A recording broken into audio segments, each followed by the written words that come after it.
Hello everybody, and I hope you're having a fantastic day, and in this video I'm going to be talking about the gem spawn that just came out for Valkyrie and Lilith. This is going to be a pretty short video because there's only 3, and this is pretty simple. One just guarantees any SSR at all, like completely, and then the other 2 just guarantee you 1 Valkyrie or 1 Lilith that is going to be 38 cost in lane.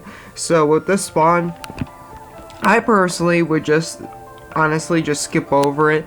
There's really no purpose. I think this is self-explanatory for most of you that are even watching this, but these monsters are farmable. They're absolutely farmable. Being granted their passive skill, now you might be wondering about the passive skill. Like, you might say like, oh my god, AzureWrath though, it gives 10%, and what if I could stack it? You can't. It has to be increased. It has to be equipped to the main slot, my bad.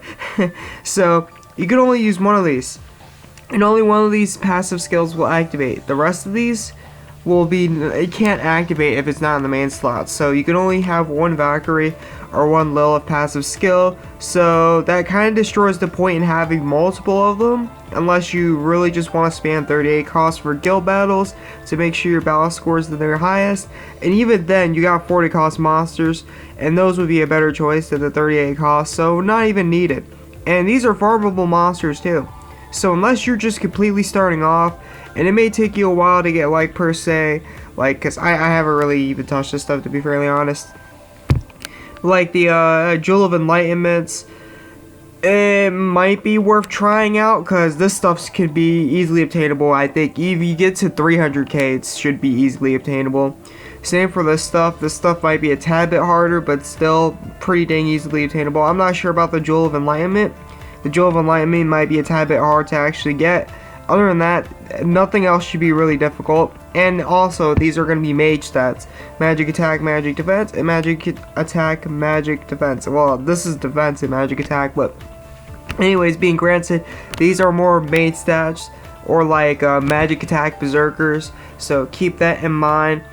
All the other classes in the game, I wouldn't really all too much recommend really trying to get these monsters. These are going to hurt your stats. Yes, these are 38 cost.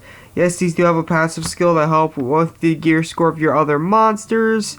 But for the most part, especially me, considering me, if I were to do that, that would hurt my DPS overall because I'd be losing a crap ton of attack, especially considering that most of my monsters are awakening. Now, if you're starting off, if you're free to play and you ain't got much, it's not going to hurt as much, but definitely for me, I don't really even have a reason to do these until they come out with the magic attack and magic defense one, and I have a lot of monsters for that element being granted, that is.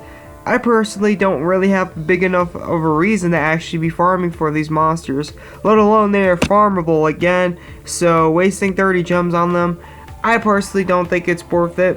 But the last thing I should probably talk about is the abilities. So let's go over Valkyries real quick.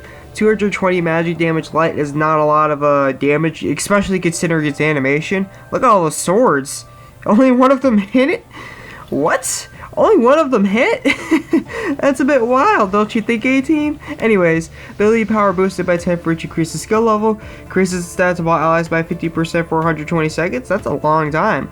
Healing ability power 70, heals HP for all allies. Increases light elemental attack by 5 for 90 seconds. Increases light elemental defense by 30 for 90 seconds. And for yourself, it recovers 25 costs.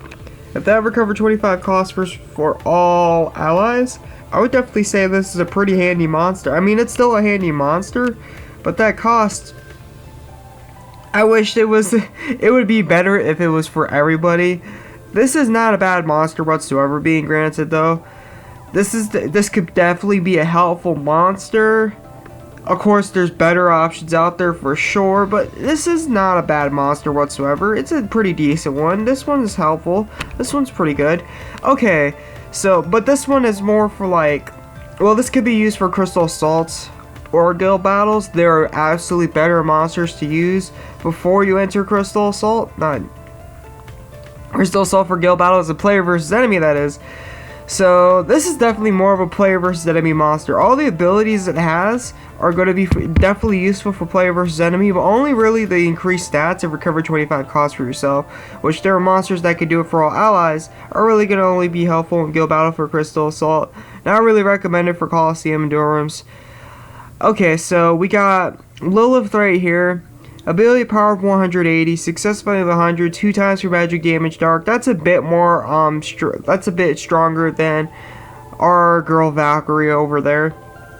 Target all enemies, reduce stats of all enemies by 60% for 120 seconds.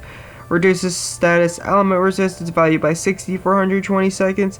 Increases dark elemental attack by 5. Increases dark elemental defense by 30. And for yourself, it applies a 10% life drain for 60 seconds. This is definitely more orientated around Valkyrie. Has optional for guild battles.